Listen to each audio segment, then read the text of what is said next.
continuamos con el tema general, gloria al Señor, las escrituras inspiradas. Y el último tema de hoy, hermanos, es el canon bíblico y las traducciones posteriores. Amén. Vamos a ver, hermanos, los idiomas originales en los cuales se escribió la Biblia. Porque la Biblia, como hoy la tenemos nosotros, hermanos, en español, en castellano, esta Biblia no se escribió en este lenguaje. Se escribió en lenguajes diferentes, el lenguaje que nosotros no conocemos. Pero de estos idiomas, hombres que Dios usó en determinados momentos, como nuestro hermano B los ha explicado en todas las enseñanzas que nos enseñó, gloria a Dios, hombres que Dios usó, hermanos, ellos tradujeron, ¿verdad?, a diferentes lenguas, por ejemplo, al inglés, al alemán, como Martín Lutero, gloria al Señor, a otros idiomas, hermanos, y también al idioma que nosotros tenemos. Aquí veremos en esta enseñanza, hermanos, en qué se escribió la Biblia, ¿verdad? Primero estamos viendo cuál fue el idioma que se escribió. Segundo, veremos, hermanos, en qué se escribió la Biblia, cuál fue el material.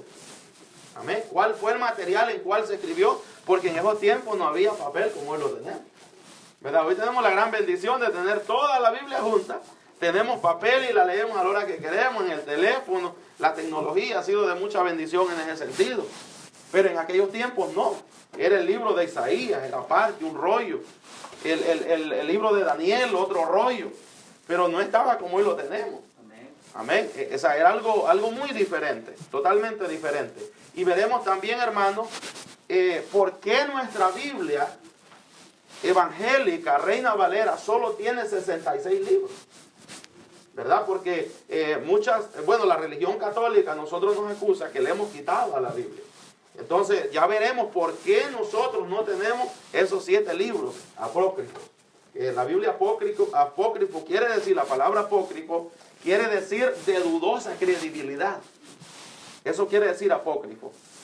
De dudosa credibilidad. O sea que el contenido de los libros son de dudosa inspiración divina. O sea, en otras palabras, no tienen, por el contenido que tienen, no aparentemente, bueno, y digo yo, porque yo los he estudiado, digo firmemente que no tienen inspiración divina. Eso lo veremos. También veremos la historia de nuestra Biblia, Reina Valera, cómo nos llegó. Así, hermanos, que vamos a aprovechar el tiempo y vamos a hacer lo más prácticos posible para que podamos enseñar esta enseñanza que es bastante larga. Idiomas en que se escribió la Biblia. Primer punto, hebreo. El idioma que perteneció a Israel desde el principio de la historia. El hebreo recibió su nombre de Eber, antepasado de Abraham. Génesis 10:21. Alguien que se vaya buscando ese texto. Génesis 10:21. Dice, o del significado de hebreo, que quiere decir cruzar o pasar. Gloria al Señor. Abraham el hebreo. También alguien se busque otro texto que es Génesis 14:13. Génesis 14:13. Y sigue diciendo, el hombre que cruzó o el hombre del otro lado del río, Éufrates. El hebreo tiene la particularidad de escribirse de derecha a izquierda. ¿sí? Así se escribe el hebreo, de derecha a izquierda. Y todas las letras de su alfabeto son consonantes. Este es el idioma original usado en la mayor parte del Antiguo Testamento. ¿Ve? Estamos viendo las citas bíblicas que le di, son para identificar de dónde viene el hebreo, la palabra hebreo. Amén. El que tenga Génesis 10:21 lo lee, por favor. Génesis 10:21. Lea, hermano Andy, lea. Y hermano Melvin, lea Génesis 14:13. También le nacieron hijos a Sem, padre de todos los hijos de Eber, sí. Y hermano mayor de Jefté. Amén. Si escuchó la palabra ahí, Eber, de allí viene la palabra hebreo. De allí viene la palabra hebreo. Gloria al Señor. Entonces estamos encontrando el origen de la palabra hebreo. Viene de ese hijo. De ese hombre, dice que se llama Eber, dice. Lea Génesis 14:13, hermano Melo. Y vino uno de los que escaparon y lo anunció a Abraham el hebreo, que Amén. habitaba en el encinar de Manré, el amorreo, hermano de Escol y hermano de Ander, Amén. los cuales eran aliados de Abraham. Amén. Gloria a Dios. Ahí está la palabra, encuentra Abraham el hebreo. De allí proviene la palabra hebreo. El idioma hebreo que hablaba el pueblo de Israel en ese entonces, en el cual se escribió la Biblia. La palabra hebreo quiere decir el que cruza el río. El que cruza el río. De alguna manera esa palabra es, de alguna manera, en cierta manera, en aquellos tiempos, se veía como un insulto. O sea, el que cruza la línea, no el que cruzó el río, como quien dice, vino a tomar nuestras tierras, ¿no? En cierta manera los cananeos. Bueno, eso es, de allí proviene la palabra hebreo, y ese fue, hermanos, el idioma en el cual se escribió, gloria al Señor, el Antiguo Testamento, parte del Antiguo Testamento. El arameo, ¿verdad? El otro idioma que se escribió, gloria al Señor, el Antiguo Testamento, en los lenguajes originales. El arameo, alguien búsquese Génesis 10:22. Gloria al Señor. Voy a leer. Recibió su nombre, dice, el arameo, de Harán. Mire, Harán, uno de los 5 hijos de Sem. De allí proviene el nombre arameo, de Aram. Este era el idioma de los colonos que fueron puestos en Samaria, dice, después del cautiverio del reino de Israel. Y también el idioma de Babilonia, donde fue llevado Judá. Debido a esta influencia del idioma hebreo, fue desapareciendo y el arameo lo iba reemplazando hasta el siglo I antes de Cristo. Había llegado a ser el idioma común de los judíos, y muy probable que Jesús mismo, mire, usó el hebreo.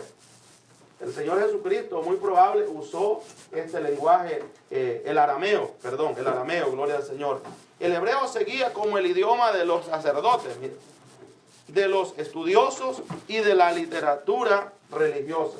O sea, en otras palabras, los líderes usaban este lenguaje, porque era un lenguaje como culto, ¿no? De los sacerdotes, de las personas que tenían más conocimiento en cuanto al gobierno y en cuanto a la religión judía. Gloria al Señor.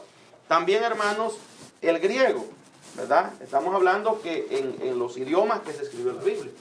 Vimos hebreo, vimos arameo, y el que tenga Génesis 10:22, que lo lea, por favor, para ver de dónde viene la palabra, el origen de la palabra arameo. Génesis 10:22. Léalo, hermano David. Los hijos de Sem fueron Elam, Azur, Arpasad, Lut y Aram. Amén. Aram. De ahí proviene el nombre arameo. Amén. De ahí proviene esa palabra que se le dio a ese lenguaje arameo. Viene de ese hijo de Sem que era Aram. Gloria al Señor. O sea que ahí tenemos la referencia del origen de este nombre. Amén. El griego, el otro idioma, el griego, fue el idioma original del Nuevo Testamento. El idioma griego puede ser clasificado en 2 divisiones, antiguo y moderno. Y el antiguo en 2 divisiones, clásico y común. Cuando el Imperio Romano llegó a tener dominio mundial, no fue el latín que llegó a ser el idioma universal, sino que se mantuvo el griego. Por lo tanto, desde la India hasta el Atlántico, el idioma griego fue entendido y leído por los pueblos. Fue en este griego, el griego de los pueblos, que la versión de los 70, Septuaginta, que más adelante lo vamos a ver, que es la Septuaginta, fue traducida del hebreo y todo el Nuevo Testamento fue escrito. Bueno, ahí tenemos, hermanos, una pequeña referencia aquí, pues se puede abundar más, pero por la cuestión del tiempo no vamos a abundar más. 3 idiomas principales en los cuales se escribió la Biblia en los lenguajes originales: hebreo, arameo y griego. Amén. ¿Estamos bien con eso, hermano? Creo que estamos entendiendo, ¿va? Griego, hebreo y arameo. Esos fueron los lenguajes originales con los cuales se escribió la Biblia que hoy tenemos. Que hoy la tenemos en español. Bueno, continuamos, hermano, en otro punto dentro de este tema. materiales que se usaron para escribir la Biblia. ¿Ve? Materiales que se usaron para escribir la Biblia. Y los jóvenes creo que en este punto pues ellos se van a acordar, van a hacer algo de memoria porque ellos estudian cómo se escribió, en qué se escribió la letra en los tiempos antiguos. A lo mejor se acuerdan de algo que han estudiado, ¿no? Alguien que se vaya buscando Éxodo 31, 18. Vamos a ver, hermanos, estamos aquí en esta otra división de este tema. Veremos en qué se escribió la Biblia. ¿Cuáles fueron los materiales? Porque hoy, hermanos, el material que tenemos es el papel. ¿Verdad? Si me explico, hermanos. Aquí está escrita la Biblia en papel. Pero en aquellos tiempos no existía el papel. ¿Sí me explico? ¿En qué se escribió la Biblia? Dice en piedras. Es uno de los materiales que se escribió. Dice una nota que tenemos aquí. En una época muy antigua se escribió sobre piedra, miren, pero pocas letras solamente. Recordemos las famosas tablas de piedra que tuvo que tallar y pulir Moisés. Éxodo 31, 18. Más tarde, al entrar a la tierra prometida, el pueblo de Israel recibió la orden de que cuando pasasen el Jordán para ir a la tierra prometida, gloria a Dios, erigirás, dice, grandes piedras y las blanquearás con cal. Y al pasar escribirás en ellas todas las palabras de esta ley. ¿Verdad? Esa es una orden. Lean Éxodo para afirmar este punto que se escribió en piedra. Mano David Molina. Y dio a Moisés cuando acabó de hablar con él en el monte de Sinaí 2 tablas del testimonio, tablas de piedra escritas con el dedo de Dios. Amén. Ahí está. Ahí encontramos, hermanos, que el primer método que se usó para escribir la palabra de Dios. Oiga bien, para escribir la palabra de Dios no fue papel. No fue papel, amados jóvenes. No fue papel como lo tenemos. Fue en piedra. En piedras bien talladas. ¿Verdad? Ahí ya lo vimos. Amén. Vemos otro material que se usó para escribir la Biblia. Es el papiro. ¿Qué es el papiro? Dice esta nota. Era una planta, el papiro es una planta. El papiro era una planta que crecía en Egipto. Oiga bien, en la ribera del río Nilo. Se cortaba y se sacaban como unas pequeñas fajitas y estas se ponían unas sobre otras en capas cruzadas que se pegaban y se secaban. Era como una especie, mire, de petate muy bien tratado en el cual se escribía y se enrollaba en 2 cilindros especiales de madera. Ese era el papiro. El papiro era como una pequeña planta, como una especie de coco, pero pequeña, ¿verdad? No sé si los jóvenes tienen una idea de eso. Yo creo que tienen que tenerla. Tienen que tenerla, por la escuela se estudia eso. Era una planta así, que esa planta la rajaban. O sea, era más o menos, pues, no era muy grande y un poco delgada. Y esa planta se le sacaban fajitas y se hacía como una especie de tule. ¿Verdad? Los mayores sabemos eso de tule. Y eso se entreslapaba y quedaba como una especie de un petate. Eso sí lo conocemos nosotros. Un petate bien tratado. Y cuando ya estaba así, ahí se escribía. Ahí se escribía. Esa es la manera que se escribió la palabra de Dios en aquel tiempo. ¿Verdad? En el papiro. Gloria al Señor. Aquí pues no tenemos una cita bíblica. Solo es cuestión de, en la historia, en libros históricos está esto. Que se usó esta forma para escribir la palabra de Dios. Bueno, creo que estamos claros, ¿verdad? Otro material, hermanos, que se usó para escribir la Biblia fue la ostraca o arcilla. ¿Qué es ostraca o arcilla? Dice, voy a leer aquí una pequeña nota. Era como un estilo, miren, la ostraca o arcilla era como un estilo de cerámica de barro que se escribía en ella mientras estaba húmeda. Y después se ponía al fuego y la escritura quedaba grabada permanentemente. No sé si entienden lo que es una arcilla, ¿no? O ostraca, era como una especie de un ladrillo, como una cerámica, una tabla de barro. ¿Verdad? Si no sé si me están captando el punto. O sea, era como, ustedes saben los ladrillos que hoy se ponen en el piso, ¿no? En esos tiempos se usaba y eso se hacía de barro, una cuestión bien tratada. Ahí se escribía y de ahí se metía el fuego. Y ya la escritura ahí quedaba. Eso se hacía en ese tiempo. Así se escribió la palabra de Dios. O sea, el material que se usó para escribir la palabra de Dios. Bendito el nombre del Señor. Otro, hermano, método que se usó, otro material que se usó para escribir la Biblia fue los pergaminos. Los pergaminos. Dice los pergaminos que eran un material hecho con el cuero de cabrito. Mire. Era como un tejón, como algo, como una manta. Algo así más o menos grande, bien tallada. Dice, material hecho de cuero de cabritos, ovejas y becerros. Estos cueros, mire, eran curtidos, limpiados, raspados y alisados para después escribir en ellos, mire. Después se enrollaban en dos palos muy tratados, ¿verdad? Se enrollaban esos palos y eso llamaban los pergaminos, que eran unos cueros, pues, ¿verdad? Para ser más práctico en la manera de explicarlo, eran dos cueros que se trataban bien limpitos. Cuando ya estaban así, ahí se escribía la palabra de Dios. Se copiaba, ¿verdad? Los sacerdotes, cuando ya algo se veía muy viejo, lo copiaban, ¿verdad? Y así esa palabra se mantuvo, ¿verdad? Y bueno, y justo, no me recuerdo si fue en el 1947, que en Jerusalén, a los lados del Mar Muerto, se encontraron unas tinajas, y le llaman los rollos del Mar Muerto, se llaman eso. Los rollos del Mar Muerto, que ahí afirmó que lo mismo que estaba escrito en aquellos rollos, que tenemos escrito en la palabra de Dios. Amén. Entonces, esos fueron los materiales que se usaron para escribir la palabra de Dios. ¿Verdad? Ya vimos las piedras, ¿verdad? El papiro, que era como una especie de petate, más o menos. La arcilla, que eran como un estilo de cerámica. Y los pergaminos.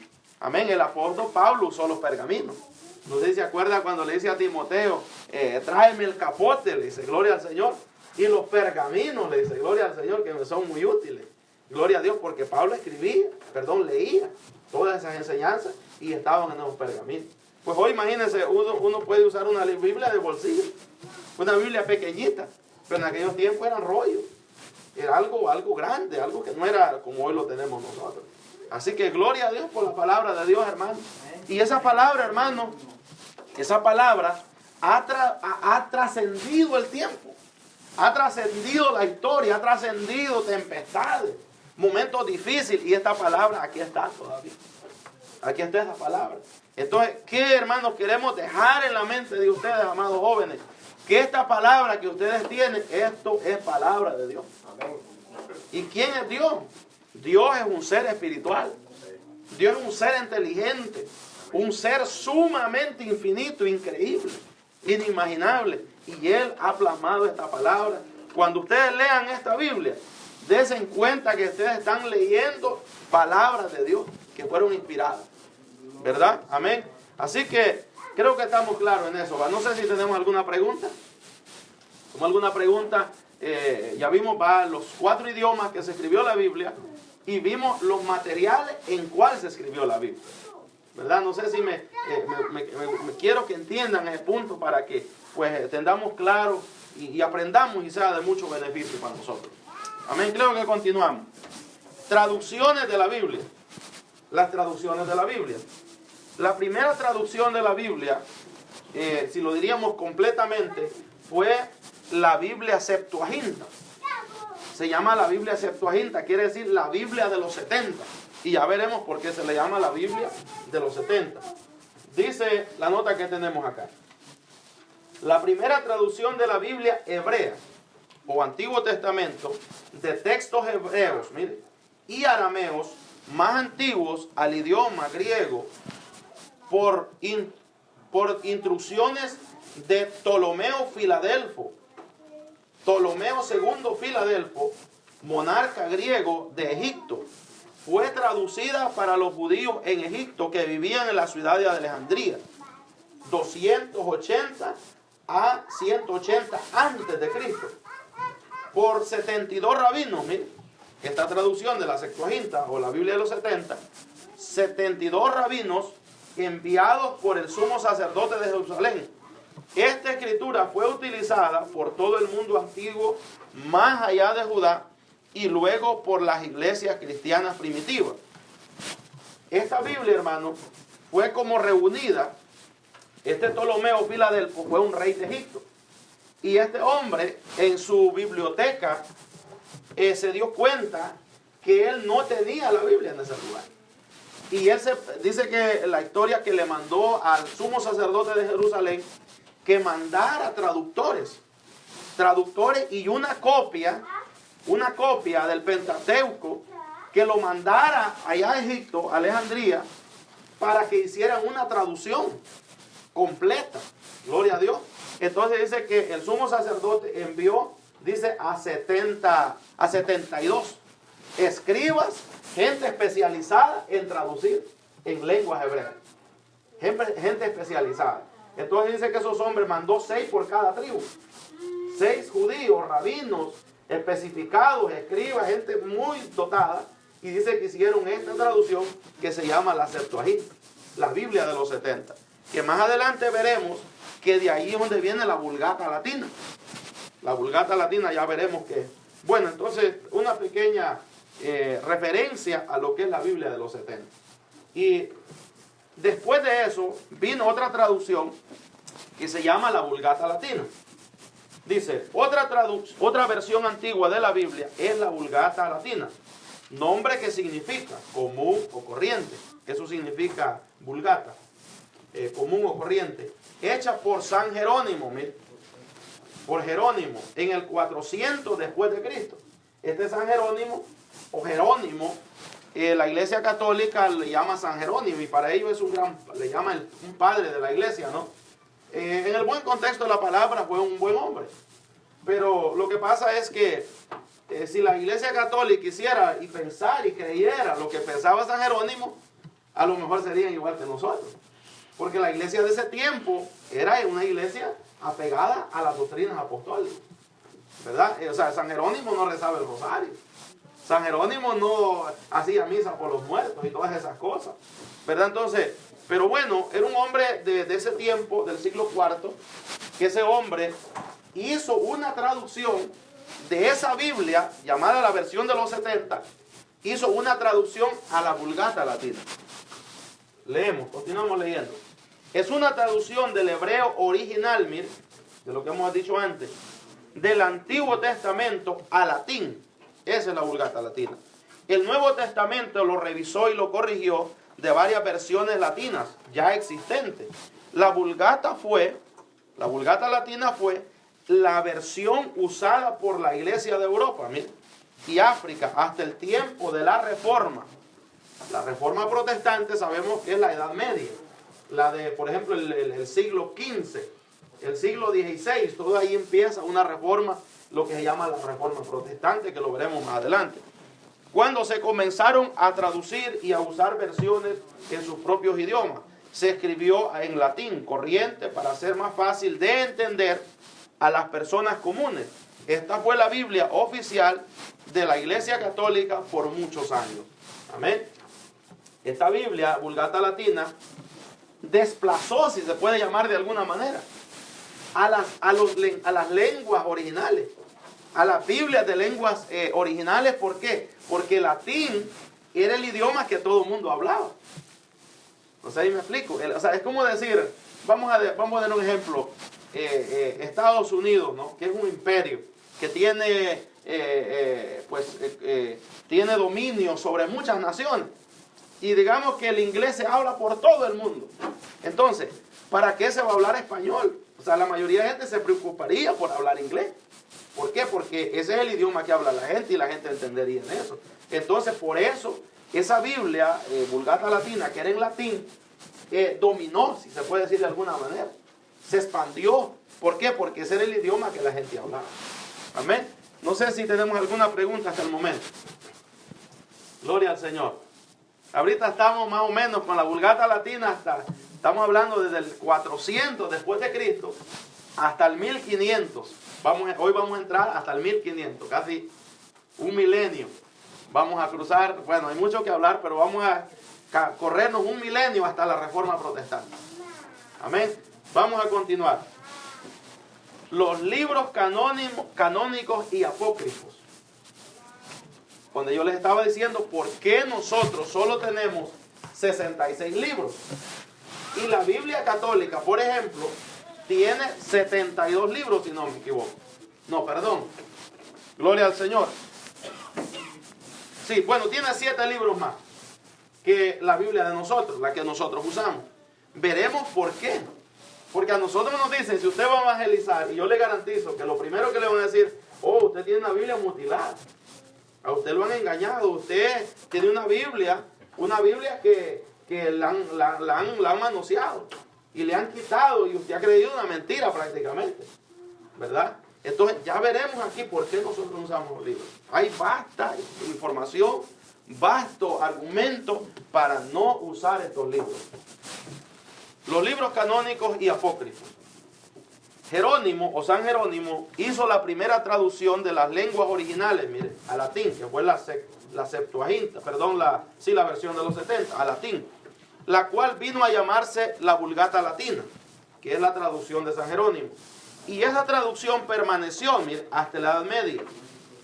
Y en esa traducción, San Jerónimo o Jerónimo, gloria al Señor, desaprobó los libros apócrifos que fueron escritos después de la muerte, mire, de Esdras y Nehemías, aproximadamente después del 400 antes de Cristo. Los libros apócrifos que nosotros no usamos, primera de Macabeos, segunda de Macabeos, Tobías, Judith, Baruch, todos esos libros fueron escritos, oiga bien, después de la muerte de Esdras. Esdras fue el que vino de Babilonia. Yo no sé si ustedes se acuerdan de eso. Después de la cautividad, que fue Esdras el que trajo al pueblo de Babilonia de nuevo a Jerusalén. Y después de eso, cuando él muere, es que se escriben todos estos libros. Que eso los escritores bíblicos, o mejor dicho, eruditos bíblicos, le llaman el tiempo del silencio. Tiempo cuando no había profeta, cuando no había visión de Dios. En ese espacio de tiempo, o sea, es decir, desde el 400 hasta Juan el Bautista, desde Esdras, desde la muerte de Esdras hasta Juan el Bautista, hay 400 años de diferencia. 400 años. Y entonces esos libros son escritos en ese tiempo. En ese tiempo. Y ellos mismos, los autores, dicen que no había profeta, ¿verdad? Los mismos escritores. Y ahí lo veremos. Cuando le demos las copias, ustedes le dan su revisadita. Bueno, dice, hermano, sigue diciendo que esos libros se escribieron en el año 400 o después de la muerte de Esdras, antes de Cristo. Y los puso, mire, San Jerónimo por separado de los 39 libros del Antiguo Testamento. Los puso por separado, el cual era y es el canon judío que nosotros ahora usamos. Los 39 libros que nosotros tenemos como canónicos del Antiguo Testamento, porque estamos hablando del Antiguo Testamento. No estamos hablando del Nuevo. El Nuevo tenemos 27 y ya sabemos que esos son. Pero estamos hablando del Antiguo Testamento, porque esos libros apócrifos están en el Antiguo Testamento, que son los que judíos aprobaron, los 39 libros. El traductor Jerónimo dice, calificó estos libros como dudosos y carentes de credibilidad por su contenido doctrinal e histórico. El contenido doctrinal e histórico prácticamente los desaprueba. Una nota. Estos libros, debido a una serie de errores históricos y doctrinales, automáticamente ellos mismos se descalifican. Pero aunque no los consideramos necesarios para regla de fe y conducta, algunos teólogos, bueno, esta es una opinión de algunos teólogos, dicen que debemos considerarlos buenos en cuestiones de historia. O sea, en cuestiones históricas tal vez tienen alguna enseñanza buena, ¿no? Alguna referencia buena en cuestiones históricas, pero no en doctrina y conducta de fe. Vamos a mencionar esos libros apócrifos, ¿cuáles son? Primera de Macabeos, segunda de Macabeos, Tobías, Judith, Baruch, el libro de sabiduría, el libro de Eclesiástico o Sirácides, y añadidos 2 capítulos, el capítulo 13 y capítulo 14, al libro de Daniel. O sea, nuestra Biblia tiene en el libro de Daniel solamente 12 capítulos, pero la Biblia católica tiene 13 y 14. Amén. Entonces allí hay bastante cosas que son incoherentes, que no tienen nada que ver con la doctrina bíblica sana. Dice, estos libros apócrifos, desde la traducción de San Jerónimo hasta el Concilio de Trento, en 1545 después de Cristo. Mire, estamos hablando ya del 1500. El Concilio de Trento fue un concilio de la Iglesia Católica que ellos rehicieron. Un concilio es, hermanos, como una reunión de pastores, digamos, de líderes, de personas importantes, y que se reúnen para discutir temas doctrinales, cuestiones doctrinales, y llegan a un consenso, y llegan a un acuerdo, y dicen, esto va a ser así, y esto se va a practicar. Eso es un concilio. Amén. Y dice, permanecieron agregados los libros a la Vulgata Latina, y eran considerados libros históricos, ¿sí?, y útiles para el pueblo de Dios en general, pero nada más. Lo cual hoy es para nosotros los evangélicos. Yo en lo personal a veces leo eso, pero para investigar qué fue lo que sucedió en esos 400 años de silencio, que Dios no habló y no había profetas. Pero en cuestiones de salvación no sirve prácticamente. Pero dice, al convocarse el Concilio de Trento en 1545 después de Cristo, se plantearon agregar los libros apócrifos, agregarlos al canon bíblico y declararlos canónicos, con el maligno propósito de apoyar ciertas doctrinas paganas que la iglesia primitiva nunca practicó. Y gloria a Dios, y después de muchas discusiones habidas sobre el asunto, el concilio aceptó y agregó al canon ya existente de 39 libros, sumando así un total de 47 libros del Antiguo Testamento. O sea, le añadieron, pues, en otras palabras. Dijeron, estos libros son canónicos, son inspirados, tienen procedencia de Dios, y pues ya no eran 39, llegaron a ser 47 libros como canónicos. Esto prueba de una vez y para siempre que hasta aquella fecha los libros no eran considerados como inspirados, porque si lo hubiesen sido, ¿para qué declararlos canónicos si supuestamente ya lo eran? ¿Verdad? No tenía sentido reunirse y decir, vamos a declarar canónicos estos libros y supuestamente ya lo eran, como dicen los católicos. ¿Verdad? No eran canónicos. Pero el clero católico logró semejante propósito de aprobar estos libros con el fin de aprobar las doctrinas, mire, de las indulgencias. Ese fue el propósito. El marianismo, el culto a las imágenes, etcétera, que ya se estaban practicando en ese entonces, y por consiguiente crear una contrarreforma ante la poderosa y emergente reforma protestante, que estaba en pleno desarrollo, promovida por los valientes reformadores protestantes como Juan Calvino, Martín Lutero y otros, ¿verdad? Entonces ellos, hermanos, estos libros con esa intención los aprobaron y dijeron, estos libros son inspirados por Dios. Estos 7 libros que hemos mencionado son inspirados por Dios y tenemos que considerarlos inspirados. ¿Por qué? Porque esos libros son los únicos que aprueban la idolatría, el culto a las imágenes, aprueban las indulgencias, que es la venta de pagar por los pecados, ¿verdad? El rosario y todas esas cosas. Esos libros las aprueban, que ya lo veremos más adelante. Dice, estos libros apócrifos añadidos por la Iglesia Católica en el Concilio de Trento en 1545 después de Cristo, contiene su propio contenido, mire, doctrinal, los descalifica automáticamente. Basta con hacer una pequeña investigación y nos daremos cuenta de sus contradicciones con el resto de los 66 libros de las Sagradas Escrituras. Veremos a continuación sus contradicciones.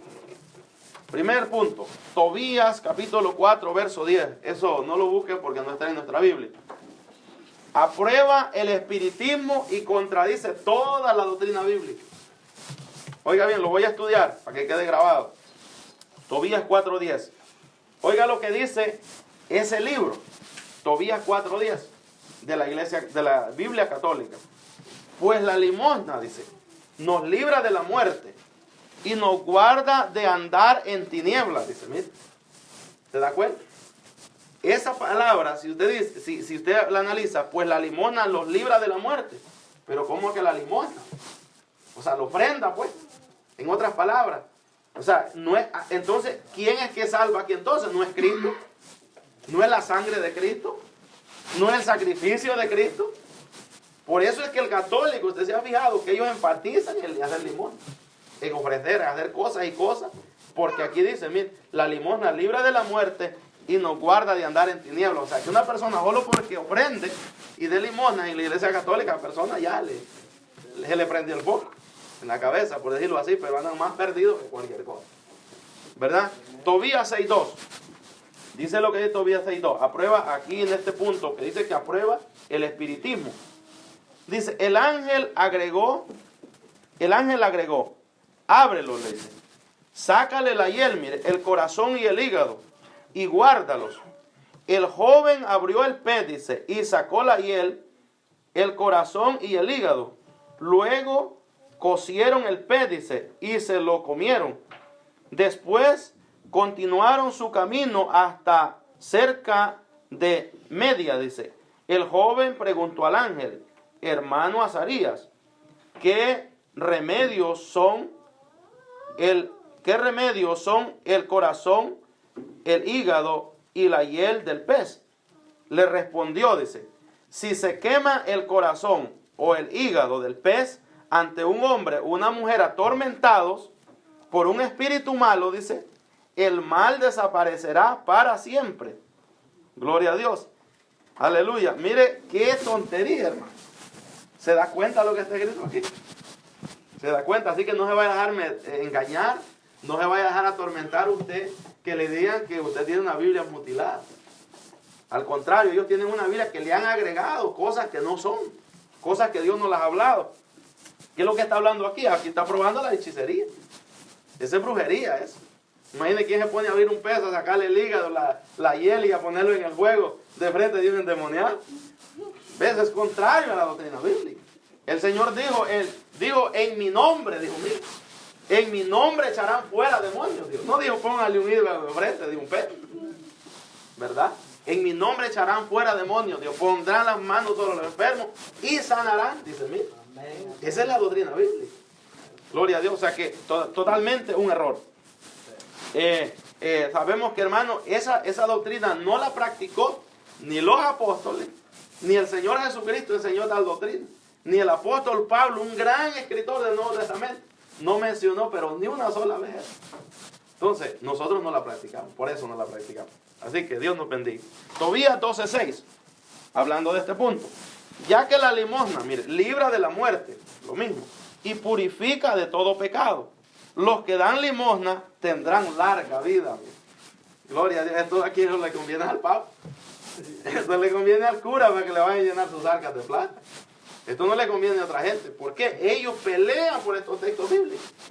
Pelean. ¿Por qué? Porque estos textos bíblicos aprueban todas estas cosas. Ahí vemos, hermanos, que totalmente descalificados. Otros textos, hermanos, que dan en estos textos son las oraciones y los sacrificios por los muertos. Segunda de Macabeos 12:42. Oraciones y sacrificios por los muertos. Dice, y rezaron al Señor para que perdonara totalmente ese pecado a sus compañeros muertos. Mire. El valiente Judas exhortó, dice, a sus hombres a que evitaran en adelante, dice, tales pecados. Pues acaban de ver con sus propios ojos lo que sucedía a los que habían pecado. Versículo 43. Efectúa entre sus soldados una colecta, dice, de una ofrenda, en otras palabras. Y entonces envió hasta 2,000 monedas de plata a Jerusalén, a fin de que allí, dice, se ofreciera un sacrificio por el pecado. ¿Ve? Sacrificio por el pecado. Pero aquí viene la otra pregunta. ¿Cómo que sacrificio por pecado? Pero no es la obra de Cristo la que paga nuestros pecados. Aquí está dando a entender una salvación, un perdón de pecados por nuestras obras, por nuestras acciones, ¿ve? Por ofrendas que la persona haga para que Dios lo perdone, lo cual es contrario totalmente, y todo aquel que sabe la Biblia y conoce la doctrina bíblica sabe que es mentira eso, que el hombre no se puede justificar por sus propios medios. Si el hombre quisiera justificarse es imposible, porque no puede, porque Dios demanda que el sacrificio sea perfecto, que sea santo, y el hombre prácticamente, nosotros no somos santos. Bueno, somos santos porque Dios nos ha justificado, porque Dios nos ha santificado, pero aquí estamos hablando de personas que quieren justificarse delante de Dios por sus obras. Eso es totalmente contrario a la doctrina bíblica. Amén. Segundo, tengo aquí otro punto que dice que el suicidio es honorable. Los libros apócrifos de la iglesia, de esta Biblia católica. Dice segunda de Macabeos 14:41. Cuando ya los soldados estaban a punto de ocupar la torre, aquí habla como de un conflicto, y forzar la puerta de la entrada, dice, ya mandaban a buscar fuego para incendiarla. Rasis, dice, rodeado por todas sus partes, dice, se hirió en el vientre, dice, mire, con su espada, o sea, él solo se mató. Prefirió morir, dice, valerosamente, antes que caer en manos extrañas y sufrir ultrajes indignos de su noble origen, dice. O sea, en otras palabras, está dando a entender que como suicidarse es honorable, que es algo digno para una persona matarse. Entonces, ¿cómo podemos nosotros, hermanos, considerar estos libros como inspirados por Dios, prácticamente si su contenido totalmente es amoral? Su contenido es contrario a la doctrina bíblica. Segunda de Macabeos 9:27. Aquí afirma, dice que no habían profetas. Fue una gran prueba para Israel, como nunca se había visto desde que terminó el tiempo de los profetas. ¿Se da cuenta? Fue una gran prueba para Israel, como nunca se había visto desde dice, que terminó el tiempo de los profetas. ¿Y cuál fue el tiempo de los profetas? ¿Verdad? Malaquías, Zacarías, todos los profetas fueron los últimos profetas y ya no hubo más profetas. Ahí se cumple la palabra que dice, hermano, en Amós. Amós 8:11 dice que en los postreros tiempos, dice el Señor, enviaré hambre hacia la tierra. Hambre a la tierra de oír palabra de Jehová, dice. Dice que los jóvenes desmayarán, caminarán de mar a mar, dice. Y desfallecerán, dice, por oír palabra de Dios y no la hallarán. Y ese tiempo se cumplió. Ese espacio de 400 años, ese tiempo profetizado por el profeta Amós en 8:11, ahí se cumple esa profecía. Y claro, la profecía tiene doble cumplimiento. Eso se va a volver a cumplir de nuevo. Cuando el arrebatamiento sea de la iglesia, la gente buscará otra vez oír la palabra de Dios. Buscar a Dios, pero ya no le encontrarán. Dice, hermano, dice este libro también, estos libros apócrifos, en Judith 9:1, que Dios dijo que ultrajasen a una virgen. Dice que Dios recomendó que ultrajasen a una virgen y que les dio la espada a los hijos de Jacob para que vengaran el ultraje que le hicieron a Dina.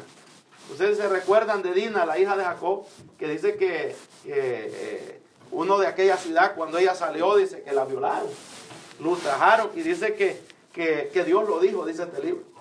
O sea, eso es un absurdo totalmente, ¿no? Absurdo. Dice, segunda de Macabeos 12:43, y efectuó entre sus soldados una colecta, perdón, gloria al Señor, aleluya, no, creo que me salté un poquito, no, Judith 9:1 está, Judith 9:1, dice, Judith se arrodilló con el rostro inclinado, puso ceniza sobre su cabeza y dejó ver el saco que tenía puesto, dice. Era precisamente a la misma hora en que se ofrecía en la casa de Dios de Jerusalén el incienso de la tarde. Dice, y dirigió su voz al Señor diciendo, Señor, Dios de mi padre Simeón, dice, a él le diste la espada. Mire, aquí está hablando que Dios le dio la espada a Simeón. A él le diste la espada para castigar a aquellos extranjeros, dice, que violaron a una virgen, ultrajándola, que desnudaron su cuerpo para su propia vergüenza y que profanaron su seno para su propia deshonra. Ellos hicieron eso, aunque tú dijiste, dice. ¿Se da cuenta? Total, absurda palabras que están ahí que Dios imposible habría dicho. Imposible. O sea que cuando les demos esta copia, ustedes le dan su leidita y se darán cuenta que estos libros apócrifos, y hay muchos textos más, los voy a citar nada más para que queden grabados, son prácticamente una contradicción del resto de las Sagradas Escrituras. Apruébele el espiritismo, Sirácides o Eclesiástico 46:18. Eso que quede grabado. Se atribuye él mismo la inspiración. Mire, esta la voy a leer. Segunda de Macabeos 15:38. Si la narración ha sido buena, dice el libro de Macabeos, si la narración ha sido buena y bien dispuesta, esto es lo que he deseado, dice. Dice, mire, más si ha sido mediocre o imperfecta, es porque no podía hacerlo mejor, dice. No podía hacerlo mejor, pues, dice, sabemos que el placer de los lectores depende del arte con que se dispone el relato y se cuentan los hechos, dice. O sea que el mismo escritor prácticamente está diciendo que él lo escribió pues al que le guste, ¿no? En otras palabras, si esa persona en verdad pues le es de beneficio, pues, pero dice que mediocre o imperfecta como sea, dice, ¿verdad? Esos son los libros apócrifos. Segunda de Macabeos, donde vimos ahí. Aprueba la enseñanza de la falsa doctrina de la reencarnación. Este Biblia también aprueba esta doctrina que es falsa, que es del hinduismo, la doctrina de la reencarnación. En Sabiduría 8:19 dice, había nacido como niño bien dotado, dice, mire, había recibido como herencia un alma buena, mire, eso es espiritismo, eso es, la doctrina de la reencarnación. Dice, o más bien, siendo bueno, había llegado con un cuerpo sin defecto. Gloria a Dios. Eso es Sabiduría 8:19. Sabiduría 10:1 también da a entender que el diluvio dice que fue por causa de Caín. Sabemos que no. También en Daniel, gloria a Dios, las partes añadidas a Daniel.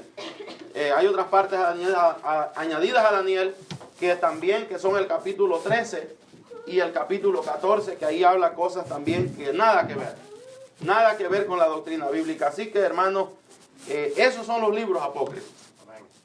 Esos son los libros apócrifos. No sé si tienen alguna pregunta. Sé que hemos leído bastante pues rápido y hemos dado lo más resaltante. Ustedes después lo pueden estudiar para que aprendan. Les va a ser de mucha bendición. Yo sé que sí. Porque cuando esto los afirma a ustedes, que no vaya a venir, usted tiene una falsa religión, usted tiene una Biblia mutilada, no. Pero estos textos contradicen toda la doctrina bíblica, ¿verdad? No sé si estamos entendiendo, ¿verdad? Y si tenemos alguna pregunta, vamos a entrar en otro punto de esta enseñanza. Vamos a entrar en el origen de nuestra Biblia Reina Valera. No sé si hay una pregunta, creo que estamos bien, ¿verdad? La historia de nuestra Biblia Reina Valera. Esta es la Biblia Reina Valera. ¿Cómo nos llegó a esta Biblia a nosotros, la Biblia Reina Valera? La Biblia que nosotros tenemos, que es nuestra Biblia de texto, que la usamos, que la leemos, que se lee en nuestros cultos. ¿Cómo llegó esa Biblia? Gloria a Dios. La primera Biblia, hermanos, traducida completa, oiga bien. La primera Biblia traducida completa al castellano, que es el español, fue la Biblia del oso.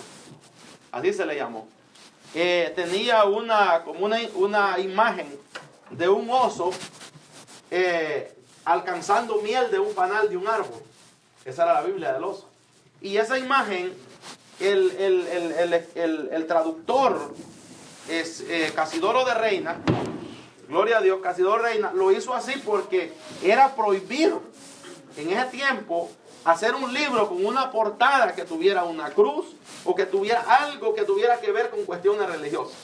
Entonces lo hizo como para despistar, como para engañar que no era un libro sagrado, ¿verdad? Porque en ese tiempo el que traducía una Biblia ya fuera de latín o de los manuscritos originales, la Iglesia Católica lo mataba. Lo mataba porque ellos no querían que la Biblia saliera a la gente. ¿Por qué razón? Porque decían que la gente es enloquecida.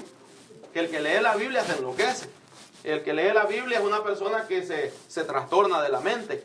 Y ustedes se han fijado que en nuestros pueblos, hermanos, todavía ese pensamiento prevalece en muchos ancianos. Hay ancianos que, miren, nunca mandaron a sus hijos a la escuela. ¿Por qué decían? Porque ya se va a hacer un haragán. El que va a la escuela se hace un haragán, se hace un vago. Y eso es contrario. Es contrario porque la religión evangélica o el evangelio es una religión de libro. Nadie puede decir que es evangélico y no lee la Biblia. Es imposible ser cristiano y no conocer la palabra de Dios. Porque lo que nos sostiene a nosotros como cristianos, como pueblo de Dios bíblico, es porque conocemos la Biblia. ¿Verdad? Es imposible. O sea, el Señor lo mandó, dijo, repíteles, dijo, estas palabras. Dijo, enséñaselas, dijo, lean la Biblia. ¿Por qué? Porque aquí está el consejo, hermano. Aquí está el consejo, aquí está todo lo que nosotros necesitamos. Ya sean los jóvenes, y dicho sea de paso, el joven aquí en la Biblia encuentra todo el consejo. Para ser un buen esposo, aquí está en la Biblia. Usted quiere ser buen esposo, queremos ser buen esposo. Buenos esposos, aquí está en la Biblia. Quiere ser buena esposa, aquí está en la Biblia. Quiere ser un buen hijo, aquí está en la Biblia. ¿Ven? Quiere ser buenos padres, aquí está en la Biblia. La jovencita, aquella jovencita que quiere llevar su vida ordenada, que quiere llegar a casarse, que un día quiere ser una persona de bien, lea la Biblia. Ahí está el consejo, ahí está. Y escucha a sus líderes, escucha al pastor, a los ancianos, a sus padres. Y usted va a ser una persona bendecida. Bendecida, una persona que va a ser de bendición para usted misma, para su familia y para otros. La historia de nuestra Biblia Reina Valera, la Biblia del oso. La Biblia que es los sacros, dice el libro, esta es una porción del diccionario, del Viejo y del Nuevo Testamento, trasladada en español, más conocida, dice, como la Biblia del oso. Es una de las primeras traducciones de la Biblia al castellano, mire. Su traductor fue Casidoro de Reina. Ese fue el primer traductor al español, o sea, el primero que tradujo esta Biblia completa, que en aquel tiempo no se llamaba Reina Valera, se llamaba la Biblia del oso. Fue Casidoro de Reina. O sea, y lleva Reina por el nombre de él. Casidoro de Reina, o sea, y Valera lleva porque más adelante veremos que otro hombre la actualizó y también contribuyó a que esta Biblia llegara prácticamente al pueblo hispano, al pueblo de habla española. Amén.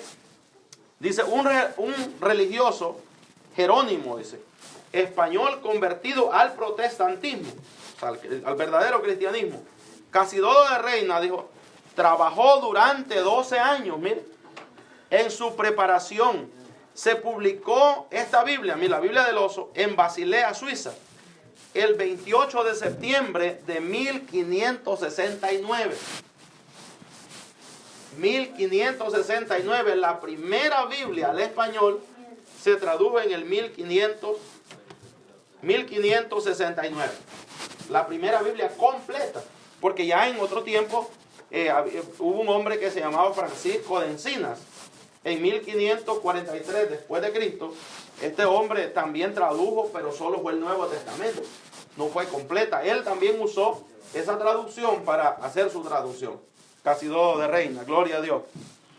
Dice, se colocó una ilustración de un oso, logotipo del impresor bávaro, dice, Matías Apiuris, para evitar el uso de íconos religiosos, ya que en aquel tiempo estaba prohibida cualquier traducción de la Biblia.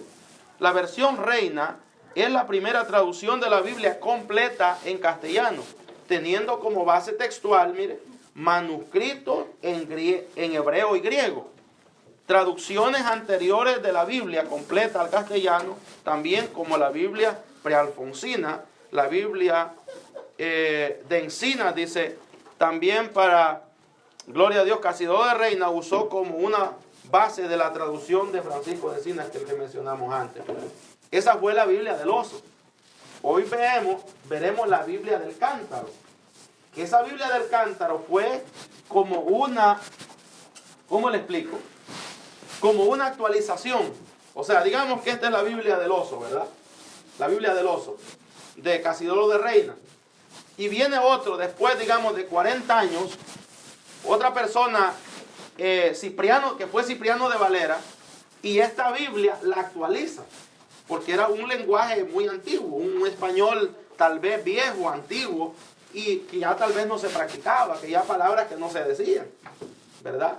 Entonces él dijo, la voy a actualizar, y la actualizó, y salió lo que es la Biblia del cántaro, así se llamó.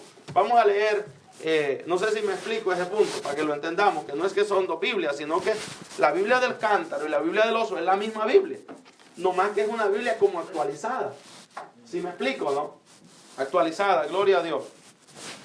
La Biblia del cántaro, la Biblia que es, dice, de los sacros libros del Viejo y Nuevo Testamento, segunda edición, mire, más conocida como la Biblia del cántaro. Esta Biblia considerada la primera edición corregida, ¿ve?, de la Biblia del oso, realizada por Cipriano de Valera, un monje, dice, del monasterio de San Isidoro del Campo de Sevilla, eso es España, y alumno de Casiodoro de Reina, convertido al protestantismo. Cipriano de Valera revisó la traducción de Casiodoro de Reina durante 20 años, 20 años para actualizar esa Biblia.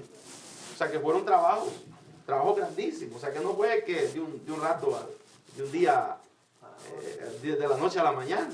Fue hombres que se entregaron totalmente a eso. Dice, fue impresa en Ámsterdam. Ámsterdam en 1602. Ámsterdam, si yo no me equivoco, es un país de Europa, Países Bajos, que llama Netherlands, si no me equivoco. Gloria a Dios.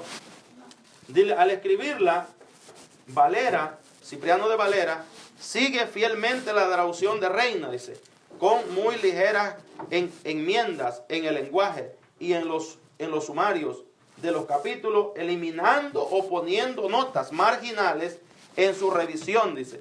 Valera tiene la particularidad de poner en sesión aparte, dice, mire, él ahí puso aparte los libros apócrifos, los libros llamados deuterocanónicos, que Casiodoro incluyó en la Biblia del oso. Esta versión más tarde se le conoce como la Biblia Reina Valera, siendo en la actualidad la traducción de la Biblia al español más difundida en todo el mundo. Esta Biblia es la que la gente hispana lee más. La Biblia Reina Valera 1962, con la revisión 1962. En la primera Biblia, como lo vimos, en la Biblia del oso, los libros apócrifos estaban. Pero este hombre después, en la Biblia del cántaro, ya no incluyó esos libros. O sea que, y después de eso, hermano, han venido traducciones y actualizaciones a esta Biblia. Y bueno, hay actualizaciones en 1965. Por ejemplo, hay actualizaciones, Biblias muy contemporáneas. Pero en mi mejor entendimiento, no, esta Biblia no la soltemos. Esta Biblia no agarremos otra versión. No la agarremos. ¿Por qué razón, hermanos? Porque las Sociedades Unidas, Sociedades Unidas, el Concilio Mundial de Iglesias que está en la ONU, el Vaticano tiene metidas las narices ahí. Y muchos textos bíblicos los están alterando. ¿Ve? Los están alterando con el fin de pervertir la doctrina cristiana. Con el fin de pervertirlo. Fíjate, hay textos que ya no le llaman pecado, le llaman falta. ¿Sí usted ve? Falta. Entonces ahí está cambiando el significado. falta y pecado no es lo mismo. Son sinónimos, pero en sí no es lo mismo. Por ejemplo, Primera de Juan 5:7 es un texto muy atacado. Primera de Juan 5:7 dice, y tres, oiga lo que dice Primera de Juan 5:7, y tres son los que dan testimonio en el cielo: el Padre, el Verbo y el Espíritu. Y estos tres, dicen, son uno. Ese texto apoya totalmente la doctrina de la Santísima Trinidad, del Padre, el Hijo y el Espíritu Santo. Y muchas Biblias no traen eso. No lo traen. ¿Por qué? Porque, como les digo, ahí tiene metido la nariz los gobiernos, en ese Consejo Mundial de Iglesias que le llaman, que es dirigido por la ONU. ¿Con cuál objetivo? Con el objetivo de hacer, como quien dice, una mega religión. Lo que se llama el ecumenismo, ¿no? El ecumenismo es que todas las religiones en amor, en unidad se unan, ¿no? Se unen, que cada quien respete su doctrina, no hay problema.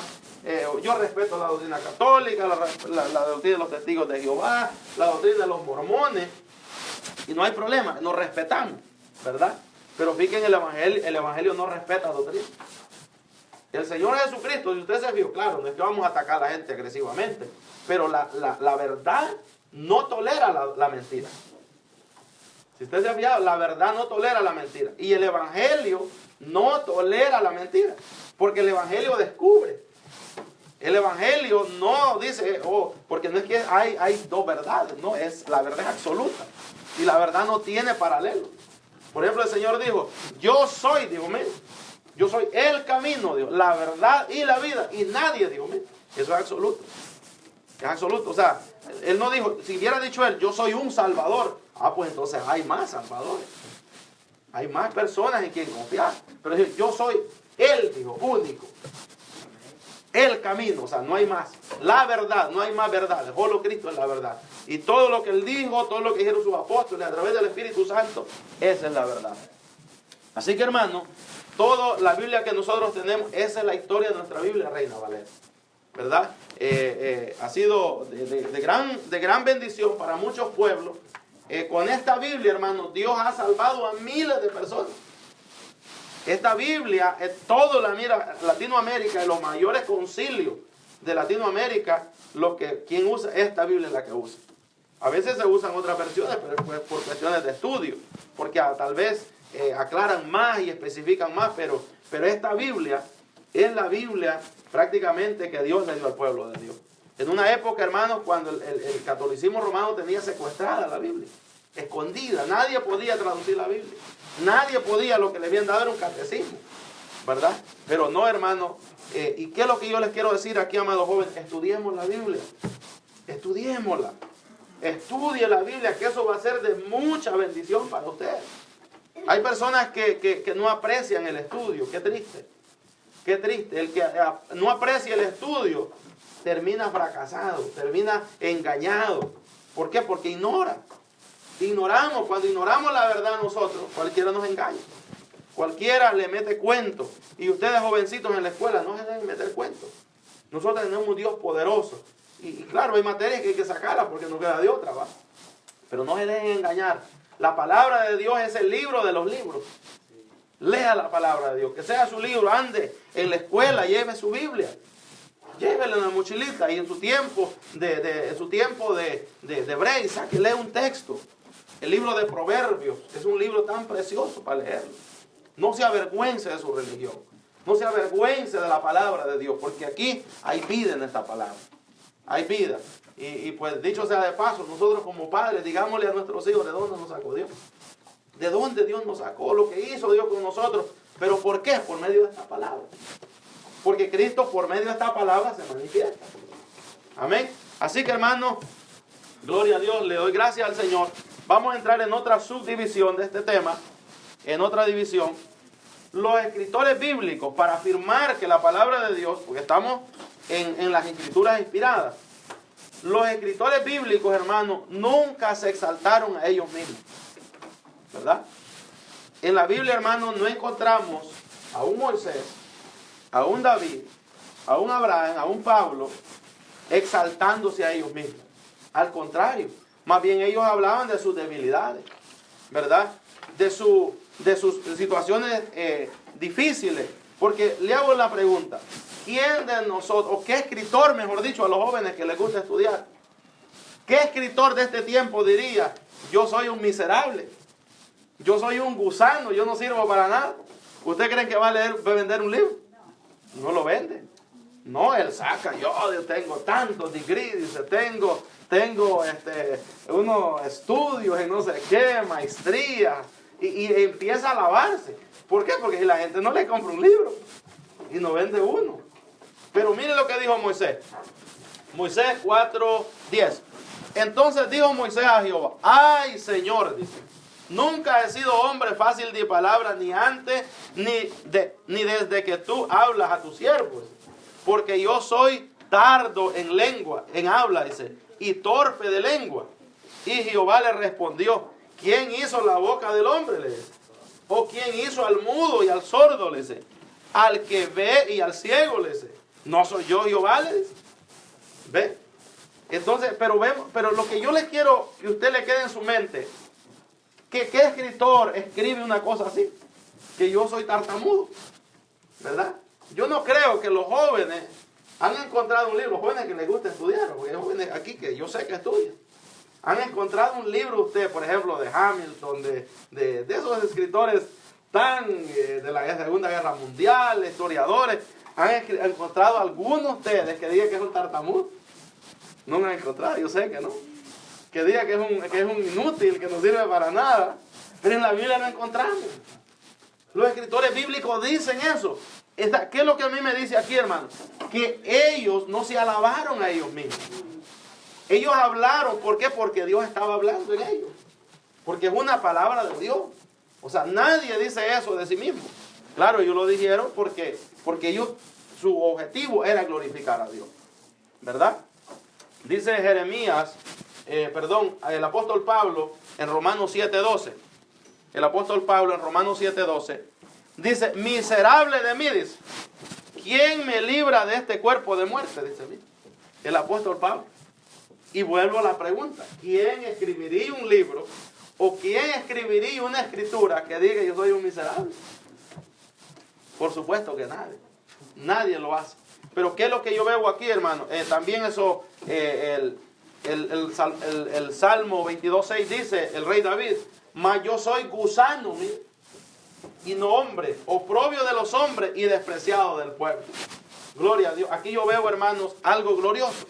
Que ellos, hermanos, no se glorifican a sí mismos. Ellos siempre la gloria se la dan a Dios. La adoración se la dan a Dios. Entonces, usted debe de convencerse, amado hermano. Convencerse, amado joven, que estas palabras que están aquí no son de cualquier, bueno, no son de hombre alguno, mejor dicho. Fueron habladas por hombres, pero esta palabra tiene una procedencia de Dios. Una procedencia de un ser espiritual, el cual es Dios. Bendito sea su nombre, amén. También si ustedes quieren leer después, Isaías capítulo 1, versículo 4, ahí habla que ellos no se alabaron a ellos mismos. Jeremías 29 también habla que ellos no se alabaron a ellos mismos. Gloria al Señor. Hermanos amados, tenemos creo unos 10 minutos más. Vamos a tratar de ser prácticos. Otra división de este punto. Yo sé que es bastante, pero les aconsejo que vean el video después. El contenido moral de la Biblia evidencia su inspiración. El contenido moral que está en la Biblia, su propio contenido, lo que está escrito aquí, evidencia que es algo inspirado por Dios. Dice una nota, la Biblia es un libro moralmente bueno, en todo su sentido. Sus mandamientos son justos, sus consejos son santos y buenos para vivir en paz en esta tierra. Y aún nos da una esperanza viva después de la muerte. No existe un libro, hermano, en el mundo que tenga el poder y las características que tiene la Biblia. En el pasado existieron hombres y mujeres con buena voluntad que leyeron y conocieron los escritos sagrados. Esto produjo un cambio maravilloso en sus vidas, que después de tener una mala vida, se volvieron personas dignas de confianza, ¿verdad? Porque leyeron la palabra de Dios. El ladrón se volvió un hombre honrado. El adúltero se volvió un hombre honesto. El mentiroso, un hombre que habla verdad. ¿Verdad? Entonces, todo esto producto, hermano, de estudiar la palabra de Dios. ¿Verdad? Porque imagínense, ¿quién puede cambiar un borracho? Un drogadito, y este hombre más bien hasta después da consejos. Que la gente se aparte del mal. ¿Quién puede hacer eso? La psicología no lo puede hacer. Gloria a Dios. De manera que se volvieron ejemplos, dice, para la sociedad. Dice, a continuación veremos unas pequeñas citas que la Biblia es un libro moralmente bueno. Dice Salmo 19:7, la ley de Jehová es perfecta que convierte el alma. El testimonio de Jehová es fiel que hace sabio al sencillo. Los mandamientos de Jehová son rectos que alegran el corazón. El precepto de Jehová es puro que alumbra los ojos. La palabra de Dios. Aleluya. Gloria a Dios. Menosaremos los mandamientos de Dios que son buenos. Son buenos. Éxodo 20:12. Honra a tu padre y a tu madre, para que tus días se alarguen en la tierra que Jehová tu Dios te da. No matarás, no cometerás adulterio, no hurtarás, no hablarás contra tu prójimo falso testimonio, no codiciarás la casa de tu prójimo, no codiciarás la mujer de tu prójimo, ni su siervo, ni su criada, ni su buey, ni su asno, ni cosa alguna de tu prójimo. ¿Creen que estos mandamientos son buenos, hermano? Son buenos estos mandamientos. Creemos que son buenos, jóvenes, estos mandamientos. Estos mandamientos son buenos. ¿Por qué? Porque estos mandamientos son para el buen vivir de la persona, ¿verdad? Y podemos abundar mucho, pero quiero traer a colación de algunas religiones, por ejemplo, la psicología, que se enseña mucho en la iglesia. La psicología, en resumen, oiga bien lo que es la psicología. En resumen, la psicología eso es la psicología, para sanar los problemas de las personas emocionales, psicológicos, o sea, para sanar los problemas de las personas psicológicas. Ay, persona, estoy deprimido, que estoy triste, que estoy aburrido, que yo no tengo ganas de nada. Fíjate que los psicólogos optan por buscar un culpable, ya sea un culpable o cualquier cosa. El psicólogo siempre opta, cuando una persona va a consultarle, el psicólogo siempre empieza a investigar en la vida. ¿Cómo fue tu niñez? ¿Cómo te trató tu mamá? ¿Cómo te trató tu papá? Y empieza por ahí con el fin, hermano, de tratar de echarle la culpa a otra persona. ¿Verdad? Para que aquella persona se libere. Para que aquella persona se descargue de lo que siente y lo que tiene. Esa es la psicología. ¿Ve? Y claro, hay situaciones, vaya, que a los niños a veces los maltratan cuando están pequeños. Eso marca el corazón. Pero estamos hablando a veces de personas adultas, hermano, que ellos están sufriendo por causa de su desobediencia, por causa de su pecado, y ellos quieren que alguien les ayude. Entonces van al psicólogo, y el psicólogo, oh, no, es que aquel tuvo la culpa, y mira, vos le fuiste infiel a tu mujer porque aquella mujer te provocó, al joven, no, es que alguien te está haciendo daño, y por ahí, ¿no? Pero el objetivo siempre es echarle la culpa a otra persona, lo contrario de la Escritura. La Escritura nos dice que para que nosotros seamos libres, que aceptemos los errores que cometemos nosotros, ¿verdad? Que los aceptemos y pidamos perdón a Dios. Veamos, hermanos, el Corán. Este es un libro, hermanos, los jóvenes han de saber eso. El Corán es un libro del musulmanismo. Aquí vemos el contenido moral de la Biblia dentro de esta división. El contenido moral de la Biblia. Sabemos que el libro del Corán es un libro moralmente malo. Oiga bien. El Corán es un libro moralmente malo, y aquí lo vamos a citar. ¿Por qué?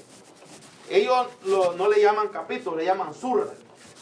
Surra. Estamos viendo que para que nosotros no debamos confundir que no, que esta religión es la mejor, que no. El Evangelio no hay como el Evangelio. No hay como esta palabra de Dios. Y Dios es el que hace justicia, no es el hombre, como lo hace el musulmanismo. ¿Verdad? Ellos le llaman surra, el capítulo, surra 8:12 dice, cuando vuestro Señor inspiró a los ángeles, dice, que es mentira, Dios no inspiró a los ángeles, Dios inspiró por medio del Espíritu Santo. Y estoy con vosotros, dice, confirmad pues a los que creen, dice, infundiré el terror en los corazones de quienes no creen, dice, mire, cortadles del cuello, dice, pegarles en todos los dedos, dice. Mire lo que dice. cortarles el cuello. Por eso es que esos musulmanes extremismos matan a la gente. Porque ellos no creen en las religiones de ellos. Entonces, los hacemos una pregunta. ¿Es bueno esto que dice el Corán? Eso no es bueno. Eso no es bueno porque una que están poniendo ellos como jueces. Y ellos no jueces de nada. Porque cuando uno trata de hacer justicia, comete injusticia. ¿Verdad? El que tiene derecho de hacer justicia es solamente Dios. O sea que el Corán es un libro malo. Un libro mentiroso. Que imagínense, dice, cortarles el cuello, dice, a los infieles. Dice la Surah 47:4. Cuando sostengáis, pues, dice, un encuentro con los infieles son los incrédulos, descargad, dice, los golpes, dice, en el cuello hasta someterlos. Entonces atadlos fuertemente. Luego, dice, devolverles en libertad, dice, de gracia o mediante rescate. O sea, aquí está hablando del secuestro. O rescate es que paguen una recompensa. O sea, son secuestradores, pues, en otras palabras. Entonces, ¿cómo podemos decir que el Corán, y esto es para los jóvenes, que no se vayan a dejar engañar ustedes en esas escuelas, que el Corán es un libro bueno, el Corán es un libro malo? Malo, ¿por qué? Mire lo que dice ahí. Dice, poned de rescate para que cese la guerra, dice. Es así como debéis hacer, dice. Sí, bueno, no voy a mencionar ese Dios de ellos, porque es el diablo que mencionan ellos. No lo voy a mencionar, gloria a Dios. Pero en resumidas palabras, hermanos, esto prácticamente es un engaño de estas religiones falsas, el hinduismo, el budismo, el islamismo. Todas esas religiones son falsas, que todo lo reúnen, hermanos, a lo que yo pueda hacer, a lo que yo haga. Y esto tal vez hoy, tal vez no lo capte usted, pero esto le va a servir. Esto le va a servir porque estamos, hermanos, en una fe que es viva, una fe que transforma al hombre, que nos enseña a amar hasta a todos nuestros enemigos. El Señor dijo, bendecida a los que los maldigan. ¿Ve? Contrario. Esos musulmanes deberían de decir lo que dijo Cristo. Bendecida a los que los maldigan. Haced bien a los que os aborrecen. Orad por los que los persiguen. Dios mío. Gloria a Dios. Esa es la doctrina del Señor. Claro, Dios va a haber un día que Dios va a poner su mano. Pero sea Él que la ponga. No nosotros. Porque no tenemos la capacidad ni la autoridad de parte de Dios. Así, hermanos, que yo me he gozado en este tiempo. Amén. Esta, hermano, es la última enseñanza prácticamente. Concluimos, hermanos, con esta enseñanza y le pedimos a Dios, hermanos, que deje algo en los corazones de ustedes. Concluimos con esta enseñanza las Escrituras inspiradas. A mí me toca el otro domingo iniciar otra serie de enseñanzas que es el único Dios verdadero. Y vamos a continuar, hermanos, con la ayuda del Señor. Requiere mucho esfuerzo, mucho trabajo, pero lo vamos a hacer, hermanos. Lo vamos a hacer. Dios les bendiga a las jovencitas. Dios les bendiga, jóvenes. Valoren, que esto va a ser de bendición para ustedes. Así que sigamos adelante. Hay mucho que estudiar. Vean el video. Véanlo de nuevo. Hermano Evin lo está subiendo y analícenlo. Le vamos a dar las copias para que ustedes lo lean, lo escudriñen y va a ser de mucha bendición para todos. Así que Dios les bendiga. Concluimos ese estudio y pues fue para mí de mucha bendición. Amén. Y como le digo, tenemos la Biblia completa, no la hemos mutilado. Amén. Ya vimos por los textos bíblicos que están ahí de ellos y lo hemos probado con su propia Biblia, sus propios textos, que son una mentira lo que tienen ahí. Así, hermanos, que le doy gracias al Señor y vamos a reunir una pequeña ofrendita rapidito, hermanos. Gloria a Dios. Creo que no tenemos. Cante una alabanza, hermano. Aquí en esta plata la recogemos. Gloria al Señor. Pongan ahí los hermanos. Toma, hermano Manuel Murí. Para la pizza es esto, hermano, y la soda. Gloria a Dios. Lo divino. En lo malo cobro vida y el reino de los cielos te acercó, el misterio de los siglos revelado. El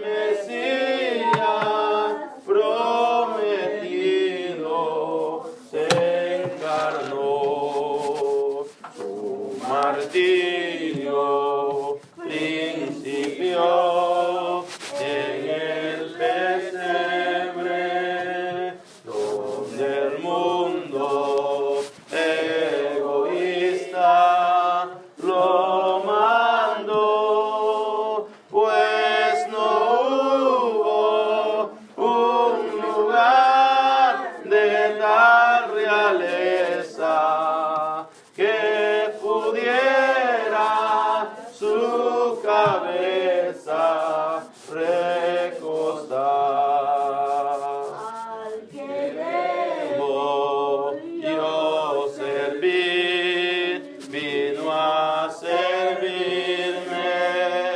Al que debo yo buscar, me busco a mí. Al que debo yo de amar, me amó primero. Por mis culpas, por entero se entregó. Amén. Hagamos una oración, hermanos, y terminamos. Gloria a Dios. Amado Dios y Padre Celestial, te damos gracias, Señor. Gracias por tu amor, Señor. Gracias. Gracias, Padre, porque nos diste la fuerza, Señor. La fortaleza, Padre. Gracias. Ayúdanos, Señor. Ayúdanos, Padre. Ayúdanos, Padre. Ayúdanos, jóvenes. Ayúdanos, Padre. Ayúdanos. Ayúdanos. Diríjanos, Padre. Diríjanos, Padre. Diríjanos, Padre. Ayúdanos, Padre, en el nombre de Jesús. Gracias, Señor. Amén.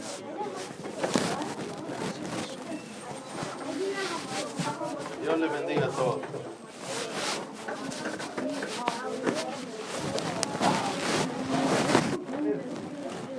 Aquí póngala, mano, Carlos.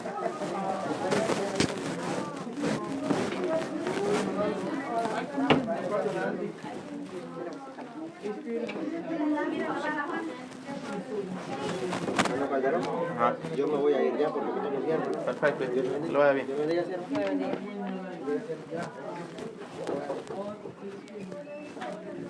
Ahorita voy a tratar de estar. Mi teléfono usted lo tiene.